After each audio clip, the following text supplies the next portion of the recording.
Well, it's fall, so acorns are falling from the trees. Okay. And there's nowhere in this house where I cannot have a metal roof to where you will hear them fall. That's all So right. sometimes it'll be like it's shooting them from a gun. Pow pow pow pow pow pow pow pow.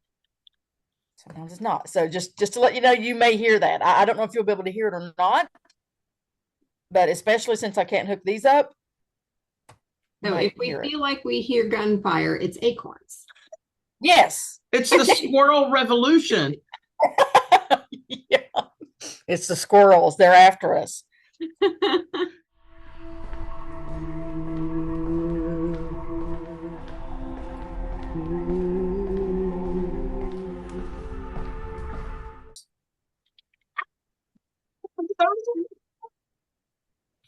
What was that?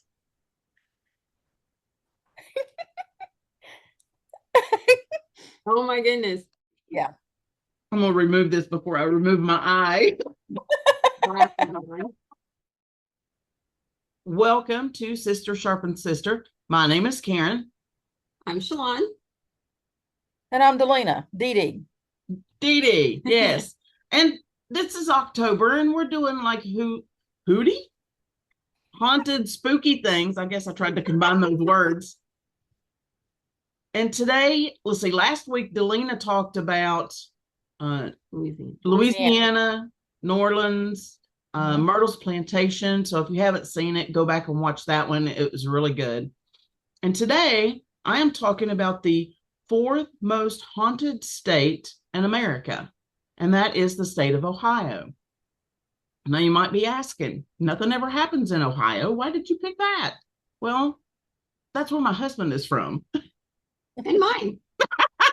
Actually, yeah. So, Not mine. Yeah. where was your husband born? Kettering, which is outside of the Dayton area. Okay. And I'll be mentioning that area actually. Oh. Now let's see. Let's talk a little bit about Ohio to start with.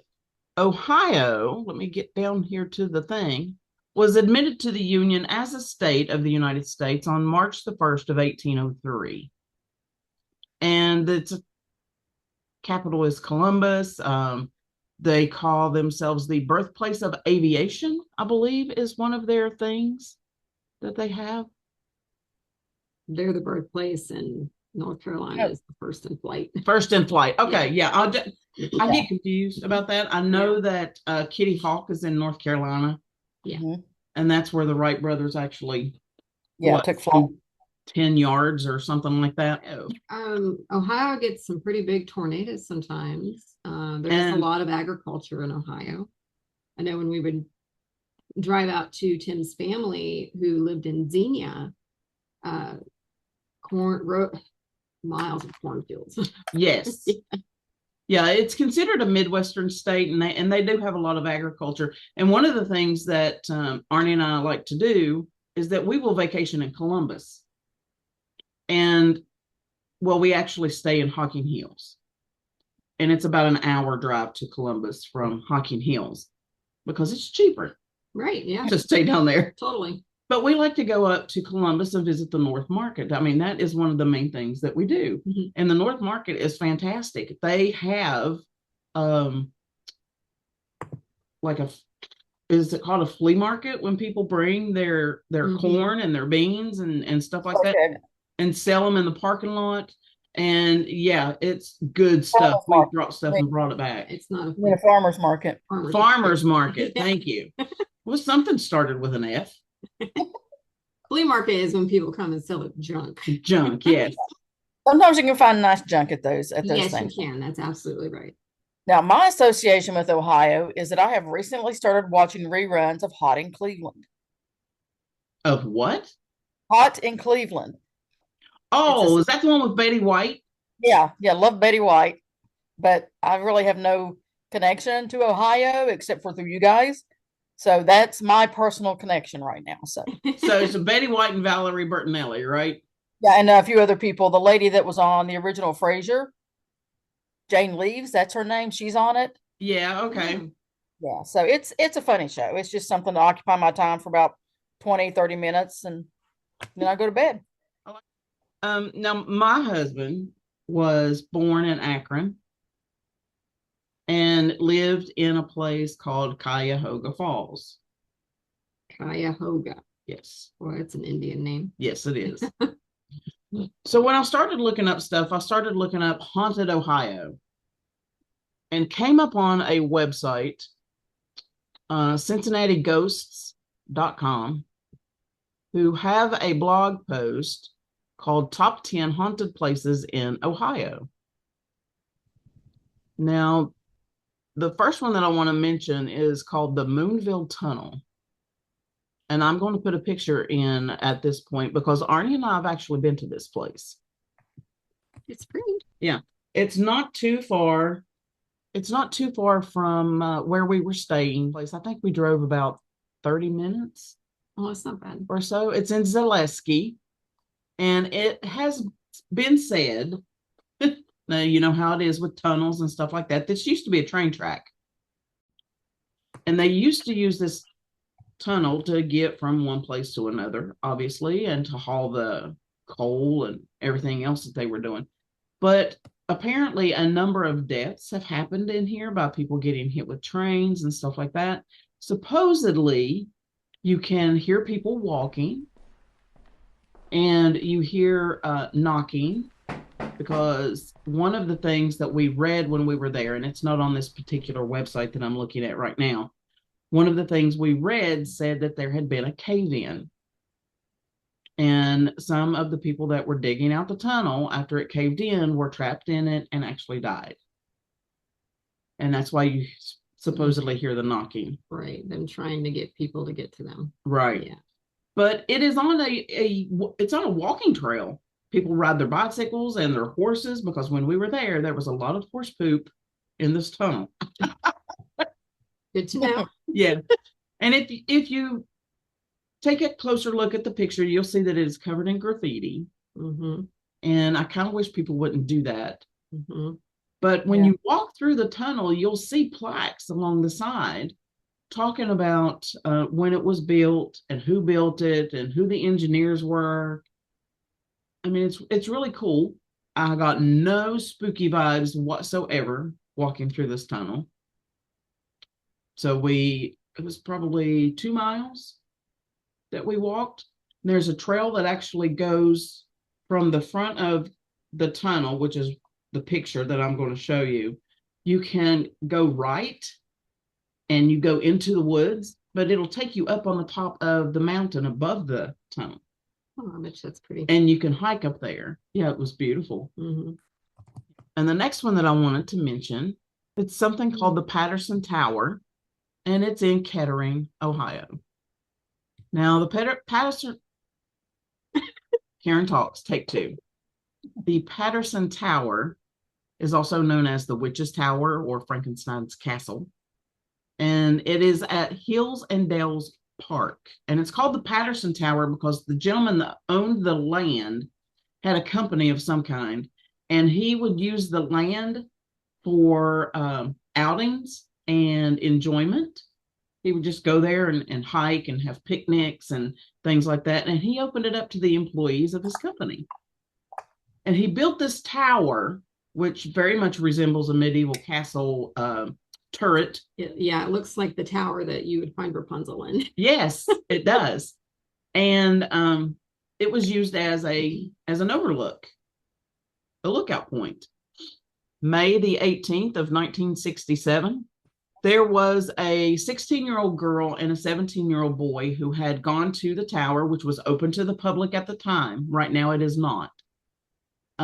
They had gone to the tower and were on their way back down when it got hit by lightning. And it killed the girl instantly. The boy had severe burns, chest and face, and couldn't remember the incident. When he woke up, he thought he had been at home and something happened to him at home. Wow. Yeah. Now, the rumors are that 2 people were killed there, but when you do the research, you find out that it was just only one 16-year-old girl, and her name was Peggy Ann Harmeson, Harmeson. she was 16 years old. She was a Girl Scout. And I just think it's very sad when somebody that young dies. Yes, for sure. Mm-hmm. But the reports are that before it was closed to the public, people would go in there and they would see images against the wall of the two people that had been struck by lightning. You mean like shadows or? Yes. Okay. Wow. Yes. And the park people, whoever owned it at the time, tried to paint over it. And apparently it kept coming back. And they would paint over it and it would come back. So this wasn't like something that would be there and then not be there and be there and then not be there. It was like embedded in the wall. It was apparently something that, I don't know, an impression. I'm thinking like Hiroshima or Nagasaki when they talk about the shadows on the pavement of the people that had been there. Yes, that's what I was thinking. When you first mentioned it, I was thinking, people say sometimes when you hear ghost stories that people will see shadow people, but they're not a shadow on the wall like in Hiroshima. Right. No, this is actually like that. Yeah, this is actually a shadow on a wall. Okay. More like Hiroshima. Yes. Okay. And eventually there were so many people coming to try to see that because it would come and go. Mm-hmm. These shadows on the walls would come and go. And they eventually closed it off to the public. They built a walkway around it. Shalani, you see the picture here. And I'll show the two different pictures because one of them, the first picture that you'll see is the picture before they closed it off to the public. And there's a dirt trail that goes right up to it. Mm-hmm. But it does look like they've got it boarded up. They did. Yeah, the stairs have been removed. Yeah, the stairs are gone. And the entrance has been it looks locked down. Yeah. Looks cemented. Why did they close it off? Were people being destructive to it or something? It never mentions destruction. It just mentions that there were a lot of people coming. Okay. So how was that bad? I don't know. I don't know. Might just be the preference of who owns it. It could be. Yeah. But there is a walkway around it with railing. So, I mean, you can go see it. And this website that I'm looking at is called the Prodigy Group. And it is the Prodigy Paranormal Group in Ohio. And they actually went and investigated the tower. And what they did, because they couldn't get inside of it, what they did is that they put cameras on poles and put it up to the windows where they could see through. Okay, that's innovative. That's a problem solving. Yeah, it is.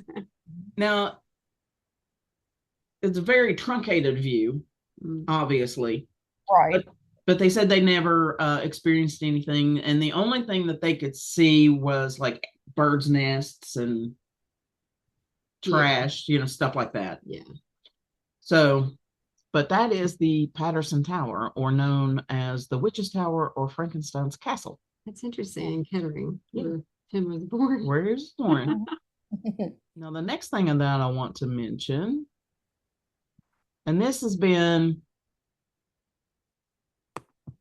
I mean, if you follow anybody paranormal, you know about this place. It's called Bobby Mackey's.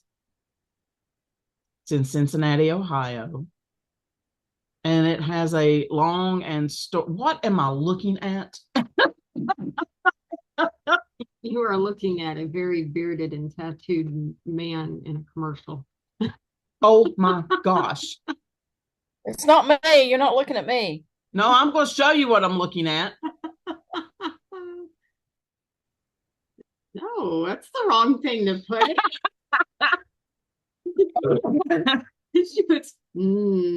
Well, it's the closest key to me. That's a letter. All right. Anyway, back to Bobby Mackey's. Send it to Dee in the thing. Send it to Dee Dee. Okay, let me send it to Dee Dee. So she can see it right this second. Instead of I got so distracted. To wait. I got so distracted. Take a look at that. Okay. Yeah, that's scary.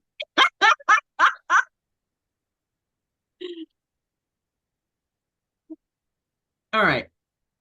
Bobby Mackey was actually a pretty popular country singer. And he wanted to buy a place where people could come and play music.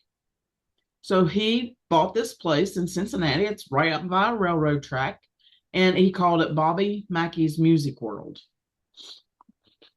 Now, the history of the building, which is over 100 years old, it started out as a slaughterhouse right by the railroad. They used it to slaughter animals, and it was a packing facility because they would ship the food up to Cincinnati and then down into Kentucky and surrounding areas.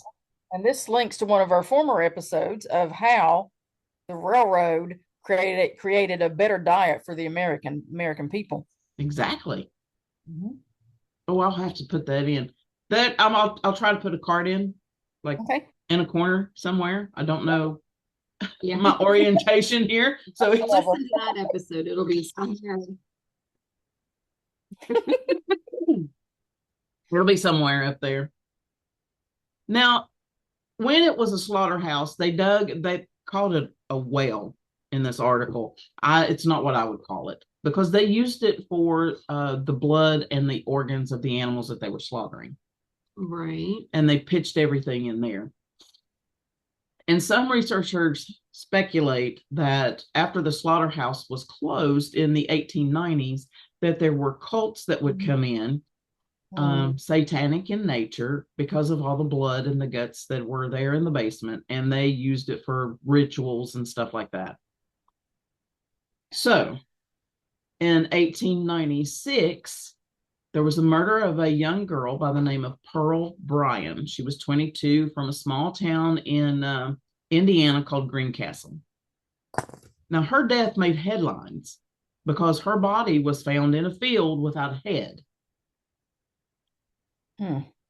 She was actually pregnant when they did the autopsy, and her boyfriend, who was a student at the Ohio College of Dentistry, the Ohio College of Dental Surgery, as I look behind the camera and actually read the article instead of trying to pull from memory. His name was Scott Jackson, and he urged her to come to Cincinnati where he could arrange an abortion. Now, him and his roommate, who I am also going to assume, because they were roommates, that he was also going to be a dentist. Right. His name was Alonzo Walling. They attempted to do the abortion themselves, and something went horribly wrong, and she died. So to cover the tracks, they took her to a field less than 2 miles from Bobby Mackey's Music World. And they said that so she couldn't be identified, that they would just take her head. What happened is that she was identified by her shoes. How about that? Yeah, apparently they were so distinctive that somebody knew her and recognized her from her shoes. How about that? Yep. Now, the roommate, Alonzo Walling, they obviously were caught. They got the death penalty, and they were to be hanged. So while he was standing on the gallows, he vowed that he would haunt that area for eternity. But here's the kicker. What's that? I mean, right? Here's the thing. They never found her head. They did not find her head. Did they say what they did with it? No, they didn't. So they didn't say they buried it or fed it to pigs, or people speculate that because her apparition has been seen at Bobby Mackey's Music World, that the boyfriend, Scott Jackson, had ties to the satanic cult that was doing rituals, and that her head was used in a ritual and then tossed into that well. Using what they can find on site. Yep. Now, in the early part of the 20th century, Prohibition and mobsters and all that good stuff, the slaughterhouse was actually demolished, the original one that was standing there. And a new building was erected on the same site that served as a casino and a nightclub and a speakeasy. If you don't know what a speakeasy is, it's the hidden bar during Prohibition. When it ended in 1933, a guy by the name of Buck Brady bought the building and named it Primrose.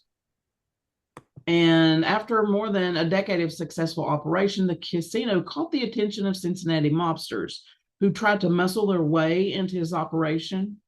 like let us in, give us money, or we'll Mm-hmm. kneecap you kind of deal. And he refused to sell the building or let them have any part of it. And the violence escalated to a point where Mr. Buck Brady drew a gun on a mobster named Albert Red Masterson and shot at him. So he was charged with attempted murder and left the casino business in 1946, obviously, because he probably went to jail. Wow. Now, there is a story concerning the building when it was called the Latin Quarter, Latin, Latin, in the 1950s of forbidden love and tragic suicide. There was a girl by the name of Johanna. How would you pronounce that in Spanish? The J is an H in Spanish. Johanna, I guess, who was said to wear rose-scented perfume. She was a dance hall girl and the daughter of the nightclub's owner. And she fell in love with a singer by the name of Robert Randall. And, he was performing there. She got pregnant and intended to run off with him, but her father just said, nope, that is not happening. And he used his criminal connections to have her boyfriend killed. So when she found out what happened, she poisoned her father and then took her own life in the basement of the building. Now, here's the thing. Just get this connection. You ready? The singer's name was Robert Randall. The guy who bought the building and is still the current owner, because he's still alive, his full name is Robert Randall Mackey. That just gave me chills. Seriously, the hair on my arms is standing up. Mm-hmm.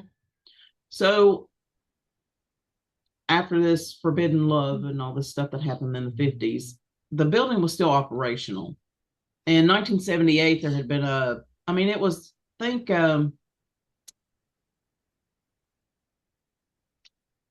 am so sorry, Patrick Swayze, I have forgotten the name. Roadhouse. Roadhouse.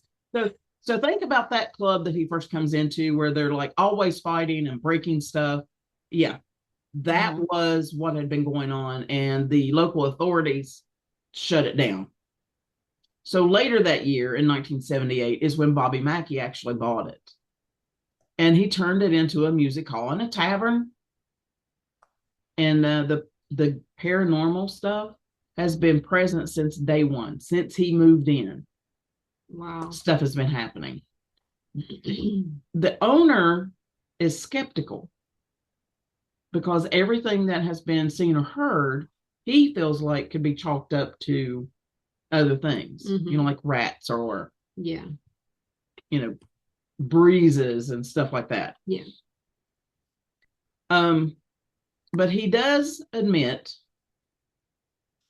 that family members and employees, he believes what they say. And police officers have experienced things in this building. Yeah. So here's the bullet point list of paranormal activity and speculation. Some believe the building's basement holds a gateway or a portal to hell itself, which is a reference to that slaughterhouse. Stairs near the well in the old slaughterhouse have been deemed the stairs that lead to nowhere because phantom footsteps can be heard on the steps, but nobody is ever seen. Some people believe that spirits can't cross flowing water. I mean, I don't have any opinion on that one way or the other. I've never heard that. So there is the Licking River maybe keeping those spirits trapped inside the building because the Licking River is very close. What's that name? I have no idea. A former caretaker that lived in an apartment that's actually in the building claims to have been demonically possessed by the spirits. And he actually had an exorcism performed by a minister. How about that? And a patron claims to have experienced suffocating heat, a flying trash can, and a man with a handlebar mustache repeating die game, which is Latin for dying well or dying good. And that happens in the men's restroom. You said flying trash can? Flying trash can. Flying, yeah. Well, our mother experienced that when Helene went through because she lost both of her trash cans. Yeah, she can't find her trash That can. is true. Bobby Mackey's wife claims to have been overcome by the scent of roses in the basement and grabbed around the waist, picked up, and thrown down, and also being pushed down the stairs by a force that resembled sketches of Alonzo Walling.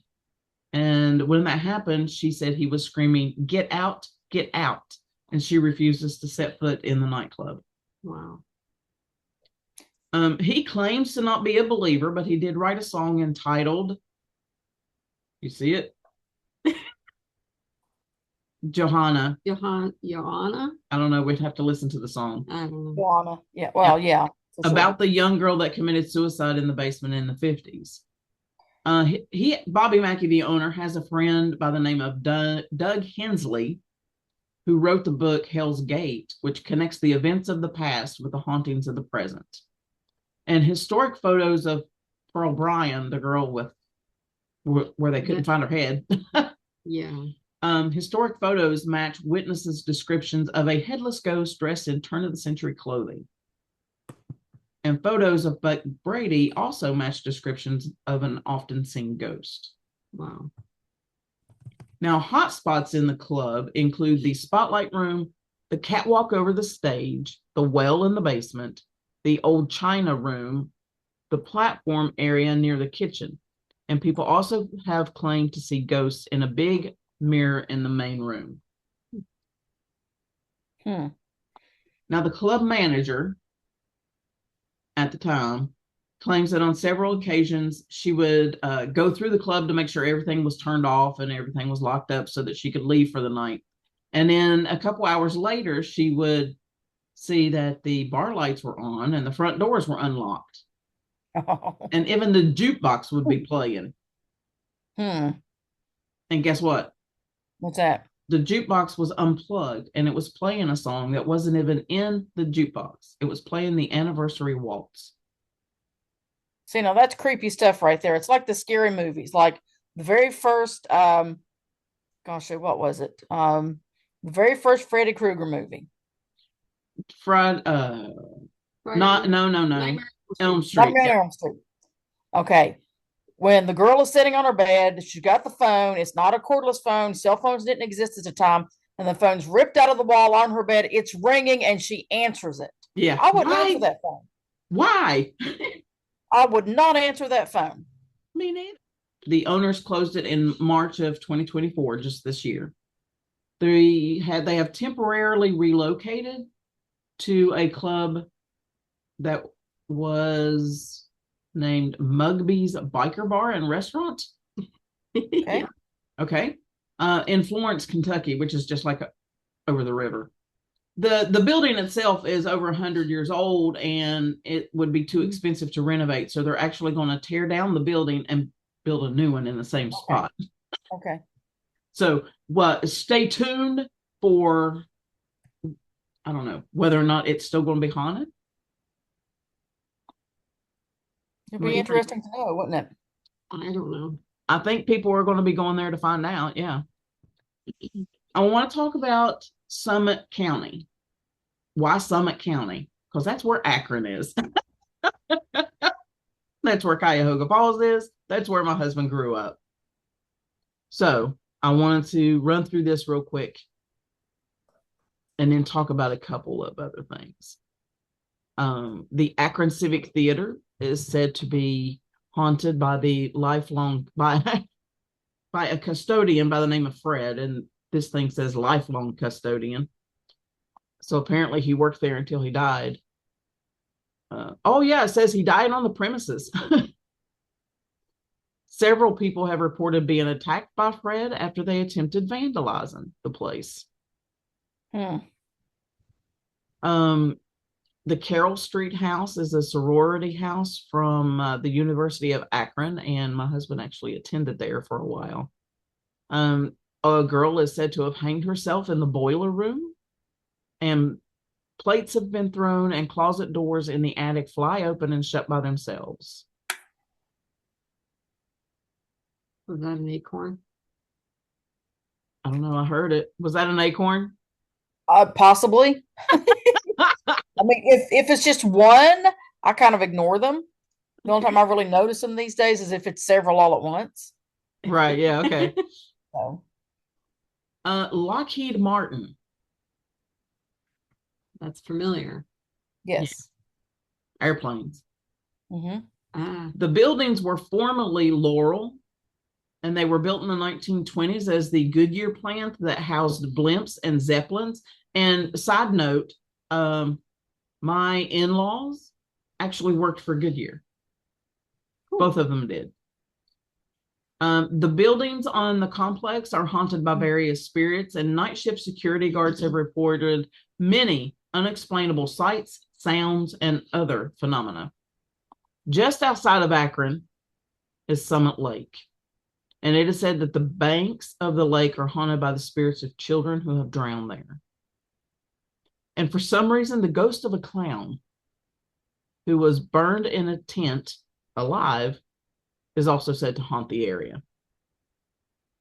That's good. You should have looked at that backstory. Why is there a clown in a tent? Circus? A traveling circus. Oh, okay. Yeah, circus. Never mind. Thinking like a green pitched tent. Oh, you're thinking a camping like tent. a camping. I was thinking camping tent. Okay. Yeah, that's kind of funny. That is funny. Oh my goodness. And the University of Akron itself is a site of multiple hauntings. The Hauer House is there's a well-known female ghost believed to be one that haunts the place, and she is apparently very angry due to her husband's infidelity. And she likes to scare male workers and guests, and she sometimes burns them. She leaves the women alone, does she? Pardon? She leaves women alone? Apparently. Okay. The TKE frat house. And the ghost who haunts that house is that of a young servant girl who died in the home while it was still being used as a private residence. Her body is believed to be buried in the backyard, but there is no marker. She has been seen in the house and on the land itself. Like some like ground reading radar and see if there's anything I out there. I did read a little bit more about this one, and they said that they've done ground penetrating radar, but there's so much pipes and things like that running through the ground that they can't get a clear picture. So, I mean, very well, they may have found her while they were putting in sewage and water lines and stuff like that. Yeah. Now, I am now looking at the site of the Bigfoot research. The BRFO. Hang on, I'll tell you what that stands. BFRO. Oh, Bigfoot Research Organization. Sorry, my dyslexia was kicking in. They have a comprehensive database of Bigfoot sightings across the entire United States. And they even ask people from other countries to send in their reports. And then they're tagging these things. And what you can do, I'm going to provide a link to this, is that you can click on a state and it will tell you about the sightings in the state. So as I was scrolling down through the list of the 50 states. Wow, Florida's got a lot. Yes, you see that? Florida has 344 sightings of Bigfoot. Aren't they called skunk ape down there? Yes. Yes. What shirt do I have on? You No, have I've got a Mothman today. I don't have on my skunk ape shirt. I should have wore that one. Let's see. Where's Tennessee? Tennessee has 107 Yeah, sightings. my husband knows someone who tells a story of him coming across a Bigfoot-like animal. Ooh. And the man is like my husband. And you all know him. He's not somebody that gets into this. He's not. Yeah. I'm going to tell tales. Is no BS Yes, guy. Exactly. Yeah, yeah. And this guy who told my husband this story was, I don't remember why, but he was wherever he was, and I could get him to tell me the story again, but he's not here right now. The man was at somebody else's house, and for some reason he was outside barefoot, and he saw the sighting, and ran through cut up aluminum to get away from it. Oh my gosh. Ow. Yeah. Of course, he had to take him to the doctor and everything, but he tells the story, and he's somebody like my husband telling the story. So it's not some loopy person telling the story. Right. Did I ever tell you the story of what happened to me one winter night? Maybe. Can I Yeah, tell I've it? heard this. Can I tell it? Yes, please do. I was about 13, and we had a neighbor who was not real close, but close enough to where it was easy to walk back and forth.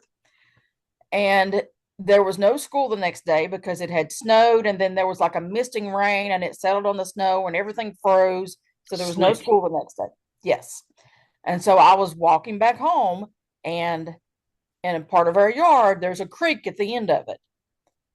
Okay. And the way the yard is shaped, it's like we've got the road, and then just off of the road, it slopes down into the yard, and it goes a little bit level, and then it slopes again and goes a little bit level again. And then at the end of that second level, there's the creek. As I was walking, there was no full moon or anything like that. The only light that was around were porch lights. And we're like out in the country, there's no other lights, none. So it's dark. You either have But porch light or starlight. You don't have a yes. whole lot of anything else. No, and the weather made it overcast. So the only lights that were there were the lights at the neighbor's house that did shine through because they were pretty bright, and the porch light that we had, which was on the other side of the house. Right. I think our So neighbor had a floodlight though down yeah, on the carport, didn't they? yeah, they had a pretty bright light, and they had a few of them. Yeah. Because they had a gate to get into the property. So I think there was like a light that would shine that far over. And what happened wasn't too far from where that gate was. Yeah. And I was walking and walking, but it was real dark, so I couldn't see anything. And once I got closer, I saw a very large, dark figure. I couldn't actually make out what it was because it was like back into the black, but I Yeah. can make out there was something there, and it scared me to death. Scared me to death. I managed to just get up and run into the house, run around the house and run in. I cannot give you any details other than saying it was human shaped, had a head, had shoulders, had arms, had legs. It was dark in color because it was where there was not much light at all. So it kind of blended in. Um, didn't say anything, didn't make a noise, didn't do anything, just stood there as if it was just staring at me. Didn't come near me, didn't move, just stood there. I didn't scream, I didn't do anything. I was just stumbling and falling and trying to get away from it and ran into the house. And I've heard people say that when they've seen something, that if it's Bigfoot, it stinks. There was no stinky smell. There was no smell at all. It was snow and ice covered grass is all there was. Ooh, So it was covered in fur. He may very well have had his stink not escape his body because he was also covered in ice. and possibly, yep. So I've had a sighting of something. I don't know what it was. Could have just been a great big hairy man, but the way our dad was, I don't think somebody would have been coming around the property just creeping around like that. No, no. Dad or mother. Well, yeah, well, our mother too. Yeah, that's very true. Very I'm true. gonna send you this site because they Okay. will take historical sightings like you've seen that. Yeah, like a few And years ago. they'll contact you and you could possibly make West Virginia hit 110 sightings. How about that? But what you do is that you click on your state and it will tell you the last sighting. And it will go through a list of, let's see, this one has the three most recent reports, 2017 and 2 in 2016 In West Virginia. in West Virginia. Okay. Yeah. So I mean that's pretty neat. But Ohio Is close to Florida. has 326 sightings. Now the one that has the most is Washington State with 722 Wow. Right. reported sightings. Reported sightings. And then California. Yes. Now this is just what's been reported. Because a lot of people don't know about this organization and they don't report it. And the legend of Bigfoot has been heavy in this area since the 1700s, since white man came. Mm-hmm. There were people talking about this, and the indigenous people talked about this. And in 2012, the state park was named one of USA Today's top 10 squatchiest places. So now, but they have something called the annual Bigfoot Conference, which is the longest running Bigfoot conference in the United States. And that happens at Salt Fork State Park. Wow. What's the name of the park again? Salt Fork. Salt Fork, Fork. Salt Fork. Yeah. I wasn't sure if you were saying salt pork. No, that goes in beans. Yes, I know. That's why I was asking. That goes in beans. All right. Something else that they do, which is something that I would like to do. And you can have a Bigfoot weekend adventure where you have workshops and you learn about tracking and what to listen for. They do day hikes where they investigate the forest for evidence. You look for footprints, you look for places where something might have been knocking on a tree, or you look for a nest, right? And they also take you out at night. Wow. Yeah. Did they feed you salt pork? Salt pork. Is there any season where there are more than there are other seasons? During the fall. Okay. There are more sightings during the fall. All right. And people speculate that it's because maybe Bigfoot, It's cooler. well, maybe they hibernate. And they're looking for more food like bears do. No, maybe. But what I saw, it was definitely winter. Yeah, well, there have been sightings all year round, all seasons. Well, look at Okay. the abominable snowman. I mean, the Yeti. Right? He's always Yeah, that's true. in the wintertime. Yep. You might be able to. But that's all I've got for Ohio. If you are somebody that's interested in the paranormal, it's a good place to go. Yeah, it sounds like. Yeah. Yeah. So I tried to find something on the Serpent Mound that's in Ohio. They've got the largest serpent mound in the world, longest serpent mound in the world. Oh, I've seen shows where they investigate this. Yeah, but apparently there's not a lot of concrete evidence Right. about it being haunted. I have friends in Arizona, and I emailed them like, hey, we're talking about this on the podcast. What have you guys experienced? Do you have a suggestion? Mm-hmm. Several of them came back with the Jerome Grand Hotel. Wow. So Yeah. get to hear about that next I'll week. be excited. Yeah. Oh, that's awesome. So that's what we're talking about next week. And then the week after that, we're closing out the Halloween episodes with, well, we'll tell you next week. I almost said it. Yeah. Yeah. So that'll be, I'm excited for that one. It may actually go longer than our usual podcast. Yeah. So do you have anything you want to add? No. I mean, Ohio sounds definitely like an interesting place to visit. Yeah, if you're interested in stuff like this, absolutely. Yeah.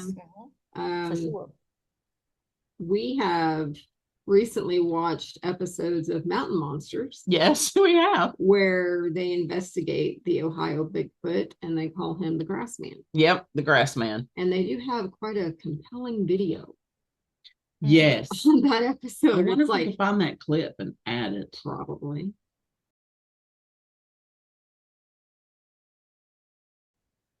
I will look for it. Yeah, on YouTube, I believe they're under the Destination America. Okay. Yeah. Oh, I did want to mention one thing. There's a guy called John Hickenbottom. He's a naturalist at Salt Fork State Park. And he does research into Bigfoot.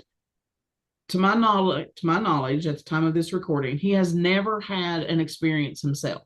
But so many people have told him things that he has started investigating, and apparently he's now the go-to guy for this one podcast that I like to listen to called Sasquatch Tracks. And Sasquatch Tracks, the host is a guy by the name of Micah Hanks. He lives in Asheville, North Carolina. To my understanding, the hurricane pretty much demolished that place. Asheville's still Asheville. Okay. We got family there. It's still Asheville. All right. So, but he lived up on top of a mountain and he's fine. And him and his friends are actually helping people out. Mm-hmm. So, yeah. But Sasquatch Tracks, definitely a good podcast to listen to if you're interested in Bigfoot. And that's all I got. What's she doing? She's making notes so she can go listen. Yeah, the episode that I'm referencing is episode number 53. And if you type in the name John Hickenbottom, Hickenbottom, you'll find it. Yeah, exactly how it sounds. Yep. Tune in next week for Haunted Arizona. Haunted Arizona. Presented by Shalon. Yes. You know what? I did intend to do something. See, I went to Walmart and bought this little headband thing, right? Uh-huh. And I was going to make me some cat ears. But I've been so busy helping Renovating. Mm-hmm. I haven't had time. I will get to it before Halloween. Okay. I'll wear that Maybe one. We can all wear a little something on the Halloween episode. Oh, that would be cool. Yeah. I'll see if I've got any face paint left. Okay. That would be neat. I have face paint, except it's in a storage facility. Thanks for joining us on Sister Sharpens Sister. We certainly appreciate you. And if you could, like, comment, subscribe, share, hit the notification bell. We'll talk to you next week. Bye.